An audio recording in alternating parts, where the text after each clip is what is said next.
Bueno, señores, no se pierdan más tarde, que vienen varias de las reinas del Caribe, ya llegaron con Cristóbal Marte. Vamos a hablar Estamos muy felices. no solamente de las experiencias de esas muchachas, que son las heroínas de todos nosotros los dominicanos, sino que también vamos a hablar de algo muy importante. Los éxitos de la Reina del Caribe son producto de un sistema que creó, implementó y sigue practicando Cristóbal Marte.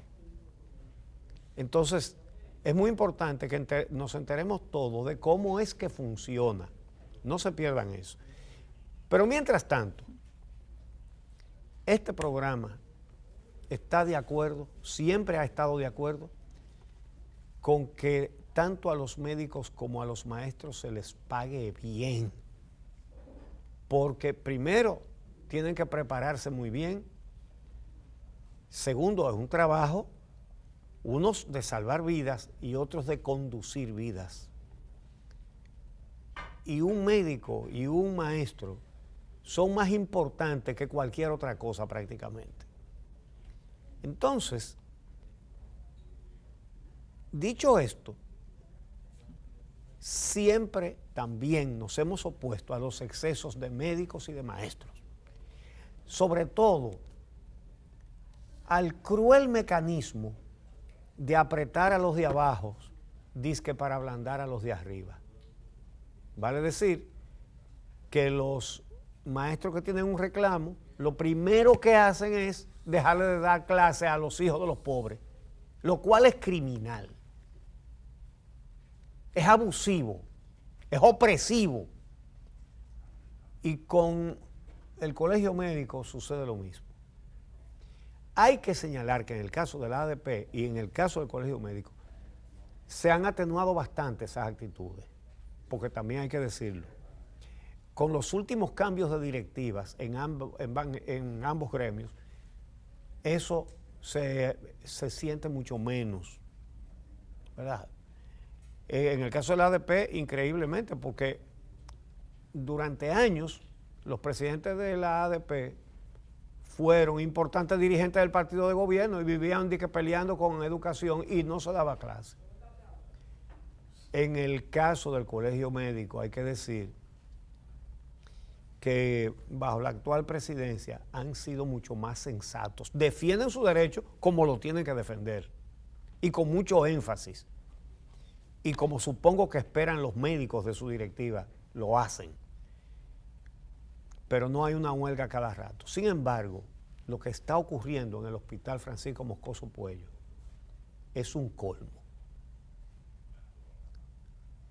Una huelga de médicos porque 3 pasantes se quemaron en las pruebas. Señores, pero son cosas que uno mismo tiene que preguntarlas 5 veces para entenderlas. Pero es tan sencillo como eso. 3 pasantes se quemaron y hay huelga por eso. Porque hay que pasarlo. Para que después manejen a los pobres. Para que después le abran el corazón a los pobres, el cerebro a los pobres, los riñones a los pobres, sin tener la capacidad. Bueno, y no necesariamente, porque después que usted tiene título, trabaja en el sector público, no, claro, como en el privado. Claro. O sea, usted le están diciendo que usted es un médico calificado. Sí. Si usted pasa la prueba, usted es considerado un especialista en esa área. Pero eso es una actitud genocida. No puede ser. Genocida. Bueno, el director del hospital docente, Francisco Moscoso Puello, el doctor Francisco Torres Lebrón, esto está en la prensa escrita de hoy, calificó como un acto criminal ese paro en ese hospital, y él hace esta pregunta, que por simple es contundente. Dice él, ¿cómo es que el colegio médico quiere que a 3 estudiantes reprobados se les cambien las calificaciones a quienes en el futuro serán cirujanos? Además son de cirugía. Entonces, el jefe del Consejo de Enseñanza del Moscoso Puello, el doctor Tomás Caraballo, dice, son médicos, no son plomeros ni son extraterrestres, son médicos también. Dice el doctor Caraballo que es un problema académico, que no es de la incumbencia del colegio médico. Dice él, no es incumbencia del colegio médico decidir qué calificación debe tener cada residente que es sometido a un proceso de formación y de evaluación. ¿Cómo es que eso es materia de discusión para un gremio? ¿Quién se quemó y quién pasó? Si ¿Cómo es que hay que hacer presión porque este se quemó y no se debería quemar? Si el colegio tuviera evidencias de que hubo un fraude en la evaluación. Ellos no lo han dicho. No, yo Sí, estoy sí, diciendo. por eso si estoy corroborando. si tuviera evidencias de que ha habido un fraude en el proceso de evaluación, entre los médicos hay muchas dificultades, a veces incluso para acceder a la plaza siguiente, donde usted se va a especializar en X zona. Incluso no había mucha transparencia en el proceso de exámenes para poder acceder a esas plazas.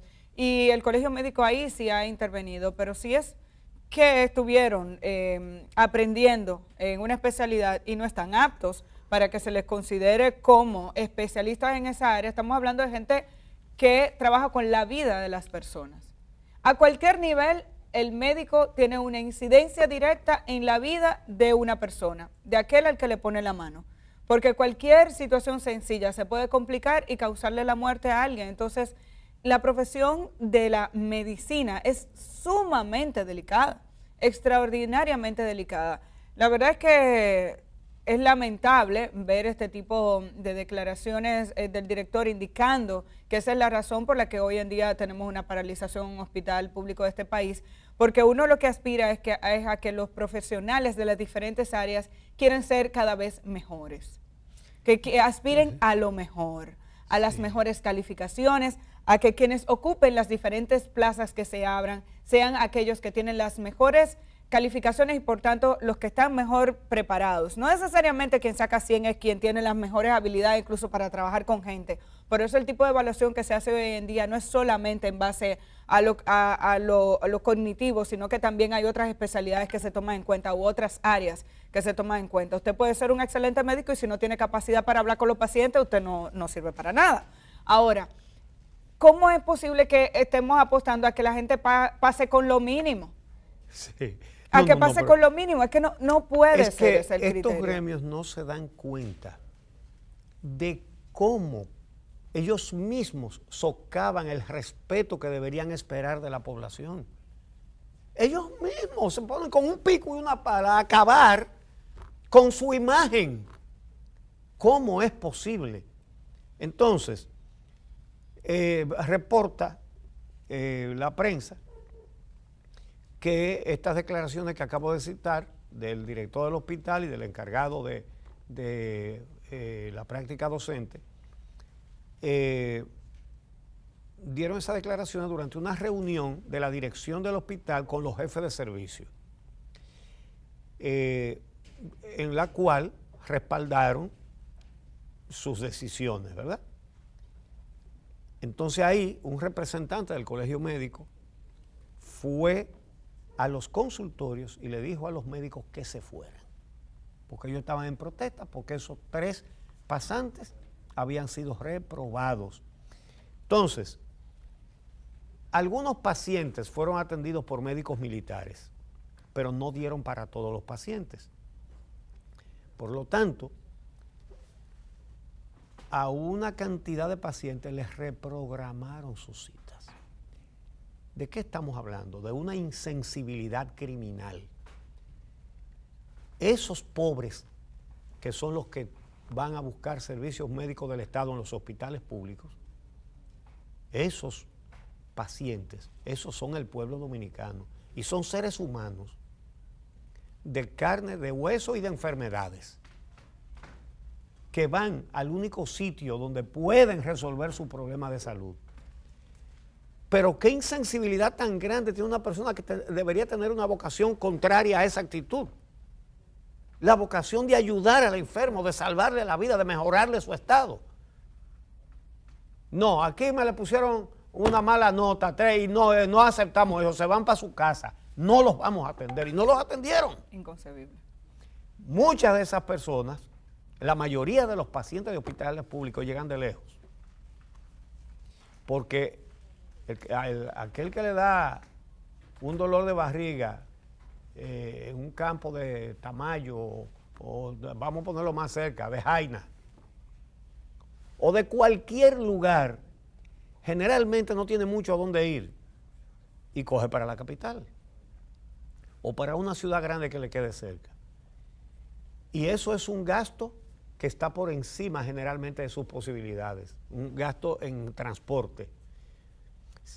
Y o va solo y se expone a que le dé un mareo y se caiga en una calle, o va acompañado, entonces es doble. Y es doble lo que tienen que comer. Y es un esfuerzo, y es una pérdida de tiempo. Y los médicos del Moscoso Puello resulta que porque se quemaron 3 pasantes, esos dominicanos no tienen derecho a la atención médica ese día. Y les reprograman la cita. Para dentro de 2 meses. Entonces, les reprograman la cita. Mucho que criticamos en este programa a las autoridades cuando se muestran insensibles, por ejemplo, en la inversión en educación, ¿verdad? Y a las autoridades hay que tenerles el punto metido, como decían antes, ¿no? Es decir, no se le puede perder ni pie ni pisar a lo que no hacen bien y a lo que hacen mal. Ahora, también a los gremios, a los cuales apoyamos en el reclamo de mejores niveles de vida para sus agremiados, pero que condenamos de manera absoluta estas actitudes de negarle a los pobres dominicanos la atención médica y la educación. Eso es inadmisible. Y hay que decirlo, no podemos callar ante eso. Y creo que todo el mundo se lo debería decir, para que sientan el rechazo a este tipo de actitudes. Ustedes quieren defender sus derechos, estamos de acuerdo con ustedes y los acompañamos. Ahora, no podemos admitir los ciudadanos dominicanos, y menos los medios de comunicación, que sigan utilizando el perverso mecanismo de presionar al de abajo de que para ablandar al de arriba. Al de arriba le importa gran cosa eso. Entonces, gánense el respeto de la población para que la población los acompañe en sus reclamos justos. Ustedes ahorita trataron un tema y yo solamente voy a agregar una cosita. Con el hecho de que el PLD y el PRM no quieren cumplir la ley que ahora establece que tienen que entregar su balance de gastos de campaña porque hay límites, como los tiene que haber. Son límites que lo consideramos altísimos, pero valoramos el hecho de que haya límites por primera vez. 519 millones para la precandidatura presidencial. Es decir, un candidato a la presidencia puede gastar 519 millones. Y hay que decir que es un relativo éxito de la sociedad. Que hay un tope. ¿Por qué? Porque aquí se ganan elecciones robando y después teniendo mucho dinero, porque aquí se ganan elecciones con dinero. Por eso que se lo hayan chiquito. Entonces, ¿qué cara tienen el PLD y el PRM para decir que no pueden cumplir con eso? Cualquiera pensaría que esa ley la aprobaron los miembros de la Junta Central Electoral, pero fueron los legisladores del PLD y del PRM. Sin los legisladores del PRD y sin los legisladores del PRM, esa ley no existiría. Entonces, ellos hacen una ley para allantar a la gente y después dicen que no la pueden cumplir. Porque suena bonito. Lo que pasa es que aquí suena todo muy bonito en los papeles. Sí. Y después, ay, no podemos. Y la verdad es que es lamentable que así actúe nuestra clase política. O sea, parecería que fueron extraterrestres los que le impusieron la ley que hoy en día ellos dicen que no pueden cumplir. No entiendo. Y la Junta hizo su trabajo, incluso hasta les preparó una plataforma para que les sea fácil cumplir con la ley. Dicen que no, que eso da trabajo. La ley que ellos aprobaron. lo que quieren es estar como chivos sin ley. Se comprende menos la actitud del PRM, que es oposición. El PRM es probablemente una víctima de que se gaste sin control. ¿Y cómo que están reclamando que quiten los controles? Pero señores, que nos estamos volviendo locos.